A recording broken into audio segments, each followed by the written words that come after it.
नमस्कार मित्रांनो, मी प्रफुल्ल एज्युकेट भारत या YouTube चॅनल मध्ये आपल्या सर्वांचं स्वागत आहे। मित्रांनो, मागच्या सत्रामध्ये आपण लाखो करोड विद्यार्थ्यांचे आधार UDAS प्लस मध्ये व्हॅलिड केलेले होते आणि त्याचबरोबर करोडो विद्यार्थ्यांचे आपण अपार आयडी जनरेट केलेले होते। परंतु 2025-26 सत्रामध्ये जेव्हा आपण विद्यार्थ्यांचं अपडेशन केलं तेव्हा एक गोष्ट प्रकर्षाने दिसून आली की लाखो विद्यार्थ्यांच्या आधार मध्ये मिसमॅच झालेले आहेत। जे विद्यार्थी मागील सत्रामध्ये आधार व्हॅलिडेट होते ते विद्यार्थी या सत्रामध्ये मिसमॅच मध्ये आलेले आहेत। आणि मित्रांनो, महाराष्ट्र राज्याच्या संच मान्यतेच्या नियमाप्रमाणे ज्या विद्यार्थ्यांचे आधार व्हॅलिडेट झालेले आहेत तेच विद्यार्थी संच मान्यतेमध्ये काउंट होणार असल्यामुळे हे जे मिसमॅच निर्माण झालेले आहेत आणि त्यामुळे शिक्षकांच्या मनामध्ये, मुख्याध्यापकांच्या मनामध्ये एक भीती निर्माण झालेली आहे की जर हे मिसमॅच दूर झाले नाहीत, जर हे विद्यार्थी आधार व्हॅलिडेट झाले नाहीत तर निश्चितच आपल्या शिक्षकांची पदे कमी होऊ शकतात। आणि त्यासाठी मित्रांनो, एज्युकेट भारतच्या माध्यमातून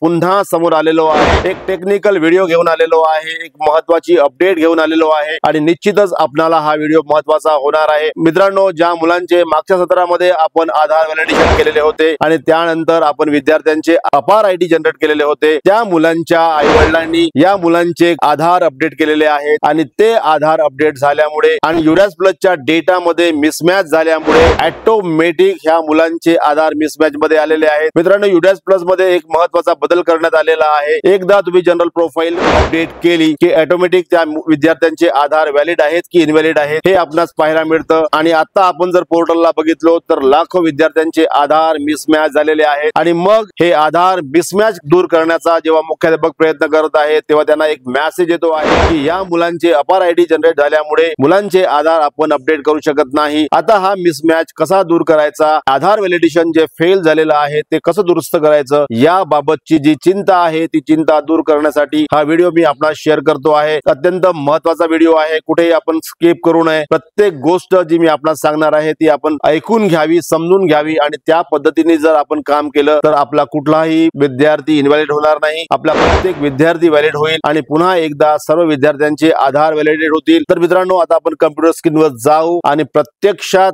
ते व्हॅलिडेशन कसं करायचं हे समजून घेऊ। तत्पूर्वी मित्रांनो, माझी नेहमीप्रमाणे एक विनंती आहे की आपण एज्युकेट भारत या चॅनलला सबस्क्राइब केलं नसेल तर सबस्क्राइब करावं। आणि पुन्हा एकदा सांगतो आहे, सबस्क्राइब करायला कोणताही खर्च येत नाही, कुठलाही पैसा लागत नाही, फक्त त्याच्यामुळे मला प्रेरणा मिळते। आपण शिक्षक, मुख्याध्यापक, पर्यवेक्षक यंत्रणा आहात, विद्यार्थ्यांना प्रेरणा देण्याचं काम करत आहात आणि त्यामुळे एक टेक्निकल पर्सन म्हणून मी जे व्हिडिओ आपणास शेअर करतो आहे मला प्रेरणा देण्याची जबाबदारी आपलीच आहे। आणि मित्रांनो, मी मागील 25 वर्षापासून डायस, UDAS आणि UDAS प्लस वर काम करतो आहे आणि त्यामुळे UDAS प्लस मध्ये नेमकं काय करायचं, what is the best solution हे सर्व मी आपणास परफेक्ट सांगू शकतो। आणि त्यामुळे 10 वेगवेगळे व्हिडिओ बघण्यापेक्षा एज्युकेट भारतचा एकच व्हिडिओ जर आपण बघितला तर आपल्या सर्व समस्या सॉल्व्ह होतील। तर चला मित्रांनो, आपण कम्प्युटर स्क्रीनवर जाऊ आणि हे आधार मिसमॅच कसे दूर करायचे ते समजून घेऊया। तर मित्रांनो, आपण कम्प्युटर स्क्रीनवर आलेलो आहोत, एक ब्राउझर मी ओपन केलेला आहे आणि या ठिकाणी आपल्या समोर UDAS प्लस ची स्क्रीन पाहायला मिळते आहे। Log in for all modules वर क्लिक करतो,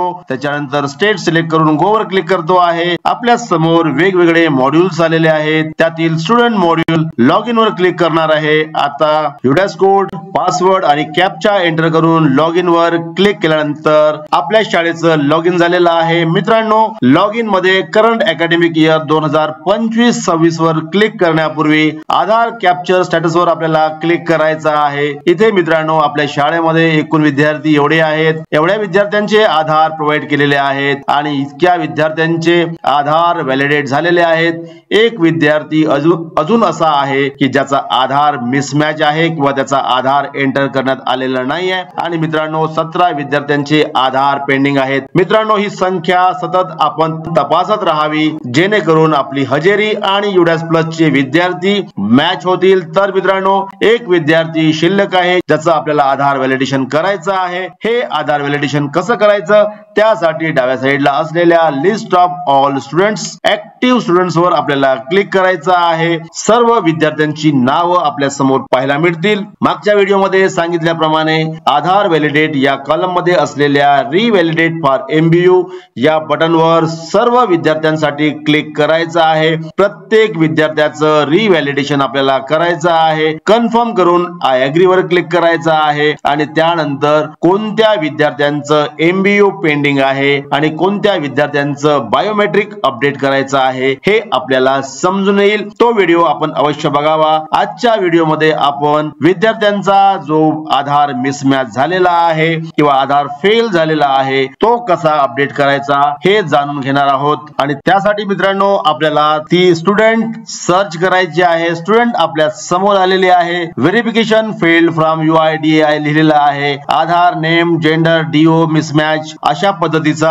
आपल्याला मेसेज पाहायला मिळेल। डाव्या साईडला येऊन त्या विद्यार्थ्याच्या किंवा विद्यार्थिनीच्या नावावर आपल्याला क्लिक करायचं आहे आणि त्यानंतर मित्रांनो आधार व्हॅलिडेशन करण्यासाठी आपल्याला 4.1.2 चा जेंडर, 4.1.3 चा डेट ऑफ बर्थ आणि 4.1.7 मधलं आधार नंबर आणि 4.1.8 मधलं आधारवरचं नाव या चारच फील्डचं काम आहे। 4.1.1 मध्ये नाव वेगळं असेल आणि 4.1.8 मध्ये नाव वेगळं असेल तरी सुद्धा आधार व्हॅलिडेशन होऊ शकतं। आपल्याला 4.1.2 मध्ये 4.1.3, 4.1.7, 4.1.8 हे जे पार्ट्स आहेत हे पार्ट्स आपल्याला आधारवर जसे आहेत तसेच्या तसे आपल्याला भरायचे आहेत। सर्वात प्रथम आपण जेंडर चेक करून घेऊ, तो अचूक आहे। डेट ऑफ बर्थ आपण चेक करून घेऊ। डेट ऑफ बर्थ मध्ये मित्रांनो इथे मिसमॅच आहे आणि त्यामुळे तो मिसमॅच मला या ठिकाणी दूर करायचा आहे। तो मिसमॅच मी दूर केला आणि त्यानंतर आपण आधार जो नंबर आहे या आधार नंबर समोर असलेल्या चेक बॉक्स वर do you want to change Aadhaar details वर आपल्याला क्लिक करायचं आहे। आय एग्री वर क्लिक केल्यानंतर एकदा आपण आधार नंबर एंटर करून घेऊ आणि त्यानंतर आधार वर जसं नाव आहे तसंच्या तसं नाव आपण 4.1.8 मध्ये एंटर करू आणि मग खाली जाऊन आपल्याला सेव्ह या बटन वर क्लिक करायचं आहे। आणि मित्रांनो हा एक मेसेज आपल्या समोर आलेला आहे, Aadhaar number can not be modified as APAAR ID already generated. मित्रांनो या विद्यार्थिनीचा मागच्या वर्षी आधार व्हॅलिडेट झालेला होता। या विद्यार्थिनीचा आपण अपार ID पण जनरेट केलेला होता, परंतु काही दिवसांनी पालकांनी या विद्यार्थिनीच्या आधार मध्ये अपडेट केलेला आहे। डेट ऑफ बर्थ मध्ये किंवा जेंडर मध्ये किंवा नावामध्ये अपडेट केलेला आहे आणि अपार ID जनरेट झाला असल्यामुळे आता या विद्यार्थ्यांचा किंवा विद्यार्थिनीचा जो आधार आहे तो मिसमॅच मध्ये आलेला आहे, फेल मध्ये आलेला आहे। आणि मित्रांनो जर ही दुरुस्ती आपण केली नाही तर हे विद्यार्थी संच मान्यतेमध्ये काउंट होणार नाहीत। एक अत्यंत गंभीर समस्या आहे आणि त्या गंभीर समस्येचं अत्यंत सोपं सोल्युशन मी आपल्याला सांगतो आहे। मित्रांनो अशा पद्धतीच्या जर समस्या आपल्याला येत असतील तर आपण घाबरून जाण्याची काही गरज नाही। या सर्व समस्येचं सोल्युशन जिल्हा स्तरावर कार्यरत असलेले डिस्ट्रिक्ट कॉम्प्युटर प्रोग्रामर यांच्याकडे आहे। त्यांच्या लॉगिन ला ही समस्या दूर करण्याची प्रोव्हिजन भारत सरकारने दिलेली आहे आणि म्हणून सर्व जिल्हा संगणक प्रोग्रामर यांचे मोबाईल नंबर मुख्याध्यापक यांच्याकडे असणे आवश्यक आहे, त्यांच्याशी संपर्क करणे आवश्यक आहे। तर मित्रांनो आता मला बॅकएंड ला जाऊन डिस्ट्रिक्ट कॉम्प्युटर प्रोग्रामर यांच्या लॉगिन ला जाऊन हे काही बदल मला करायचे आहेत। मित्रांनो काही गोष्टी मला बॅकएंड ला कराव्या लागणार आहेत आणि तोपर्यंत आपण हा व्हिडिओ बघावा आणि एज्युकेट भारत या चॅनलला सबस्क्राइब करावं। आतापर्यंत जर व्हिडिओ आपल्यास आवडलेला असेल तर व्हिडिओला लाईक करावं, व्हिडिओ सर्वांना शेअर करावा।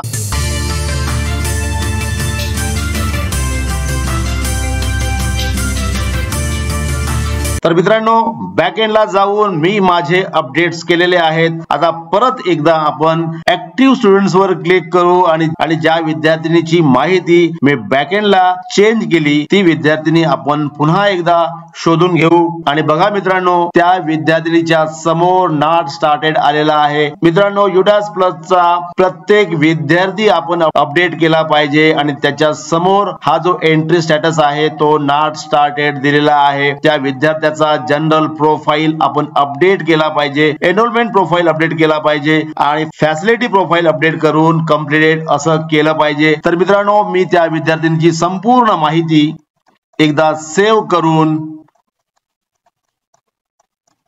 कंप्लीट केलेली आहे। ओके वर क्लिक करतो आहे। बॅक टू स्टुडंट डॅशबोर्ड वर क्लिक केल्यानंतर परत एकदा ऍक्टिव्ह स्टुडंट्स वर जातो आणि त्या विद्यार्थिनीला परत एकदा मी सर्च करतो आहे आणि बघा मित्रांनो या विद्यार्थिनीचा एंट्री स्टेटस कंप्लीट झालेला आहे। तिच्या समोर जो मिसमॅच होता तो निघून गेलेला आहे। व्हॅलिडेट आधार फ्रॉम UIDAI आलेला आहे आणि यावर क्लिक करून कन्फर्म वर क्लिक केल्यावर आय एग्री वर क्लिक केल्यावर बघा या विद्यार्थिनीचा आधार व्हॅलिड झालेला आहे। मित्रांनो, डिस्ट्रिक्ट कम्प्युटर प्रोग्रामर यांच्या लॉग इन ला अनेक सुविधा उपलब्ध आहेत। अशा पद्धतीचे अपार आयडी जनरेट झाल्यावर जर आधार मिसमॅच आलेले असतील तर आपण तात्काळ डिस्ट्रिक्ट कम्प्युटर प्रोग्रामरला संपर्क करावा। एखादा विद्यार्थी ड्रॉपबॉक्स मध्ये पडलेला आहे आणि त्याचा वर्ग चेंज करायचा असेल किंवा त्याचं नाव चेंज करायचं असेल तर ती सुविधा डिस्ट्रिक्ट कम्प्युटर प्रोग्रामर यांना आहे। तर त्याचबरोबर एखादा विद्यार्थी ऍक्टिव्ह आहे आणि त्या विद्यार्थ्याचा सुद्धा वर्ग किंवा त्याचा डेमोग्राफिक अपडेट करायचा असेल तर ती सुविधा सुद्धा डिस्ट्रिक्ट कम्प्युटर प्रोग्रामर यांना आहे। आणि त्याचबरोबर जर एखादा विद्यार्थी इनॅक्टिव्ह असेल आणि इनॅक्टिव्ह असलेल्या विद्यार्थ्याला पुन्हा ऍक्टिव्ह करायचं असेल तर ती सुविधा सुद्धा डिस्ट्रिक्ट कम्प्युटर प्रोग्रामर यांच्या लॉग इन ला आहे। एक अत्यंत महत्वाची जबाबदारी आणि एक अत्यंत महत्वाचं पद भारत सरकारने समग्र शिक्षणामध्ये निर्माण केलेलं आहे आणि ते या सर्व बाबीवर त्यांचं देखरेख आहे। मित्रांनो, निश्चितच आपणास हा व्हिडिओ आवडलेला असेल आणि त्यामुळे आपण या व्हिडिओला लाईक करावं, चॅनलला सबस्क्राईब करावं, व्हिडिओ सर्वांना शेअर करावा। पुन्हा भेटू नवीन व्हिडिओ सह, तोपर्यंत सर्वांना माझ्या खूप खूप शुभेच्छा। Thank you so much.